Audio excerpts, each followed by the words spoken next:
Assalamualaikum warahmatullahi wabarakatuh. Perkenalkan saya Prihatin Novianisi dari NPM 20103050073 akan mempresentasikan PJBL Pendidikan Lingkungan Hidup tentang pemanfaatan limbah sayur sebagai bahan baku pupuk organik cair guna mendukung sektor pertanian di Desa Grogol. Untuk poin yang pertama adalah pendahuluan. Sampah merupakan bahan yang tidak berguna atau bahan yang terbuang sebagai sisa dari suatu proses, menurut Murjoko tahun 2002. Sampah diklasifikasikan menjadi dua kelompok, yaitu sampah organik dan sampah anorganik, di mana sampah organik adalah sampah yang mudah untuk terurai, contohnya seperti kotoran hewan dan juga dedaun-dedaunan. Kemudian untuk sampah anorganik adalah sampah yang sukar untuk terurai. Contohnya seperti sampah plastik dan sampah logam. Desa Grogol adalah desa yang terletak di kaki Gunung Merbabu dan merupakan salah satu desa penghasil sayur di Kabupaten Magelang. Mayoritas mata pencarian penduduk adalah petani sayuran cabai, kubis, buncis, jagung, dan juga sawi. Untuk saat ini, produk pertanian hanya didistribusikan ke daerah lokal seperti Tegarrejo dan Muntilan karena jumlah dan kualitas hasil panen yang rendah. Rendahnya hasil panen yang dialami petani sayur disebabkan oleh keterbatasan dalam pemakaian pupuk anorganik atau biasa dikenal dengan pupuk kimia. Dengan adanya keterbatasan tersebut, kemudian mendorong adanya inovasi untuk mencari alternatif dari pupuk anorganik, yaitu pengadaan pupuk organik yang berasal dari limbah dapur dan sisa sayuran hasil panen. Upaya pemanfaatan limbah sayur ini perlu dilakukan untuk mengurangi masalah lingkungan. Penanganan limbah yang baik dan tepat dapat mengurangi pencemaran lingkungan dan dapat mengatasi masalah kurangnya kebutuhan pupuk kimia. Kemudian untuk metode pada kegiatan ini adalah diimplementasikan dalam 3 tahapan, yaitu sosialisasi, pelatihan, dan evaluasi. Pelaku kegiatan ini adalah petani di Desa Grogol. Kemudian hasil dan pembahasan. Dalam kegiatan ini dilakukan pelatihan dan pengenalan alat dan bahan komposter kepada petani di Desa Grogol. Bahan yang digunakan dalam pembuatan POC atau pupuk organik cair ini meliputi limbah sayuran, air bersih, EM4, dan gula merah.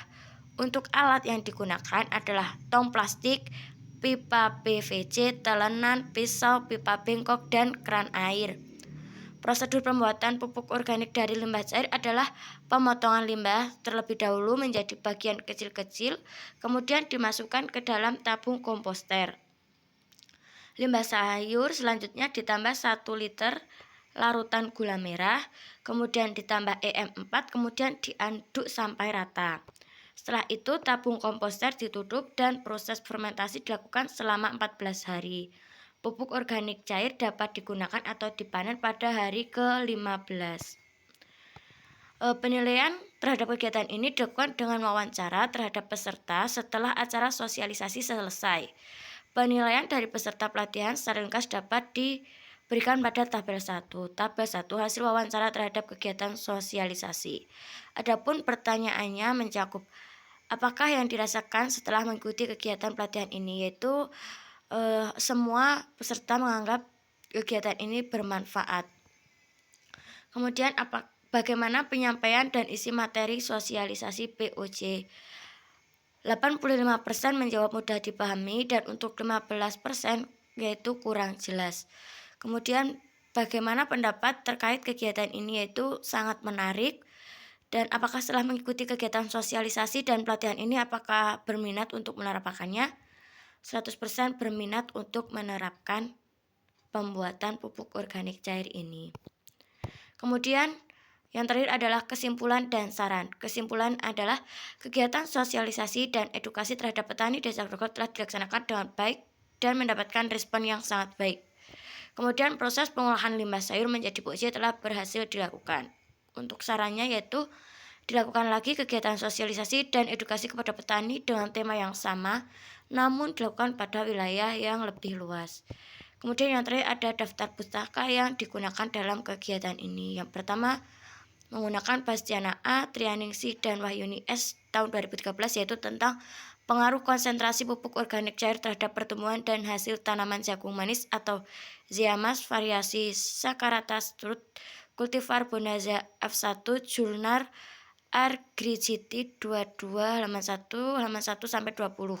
Kemudian yang kedua ada Parman S tahun 2007, pengaruh pemberian pupuk organik cair terhadap pertumbuhan dan produksi cabai, Buletin Anatomi dan Fisiologi.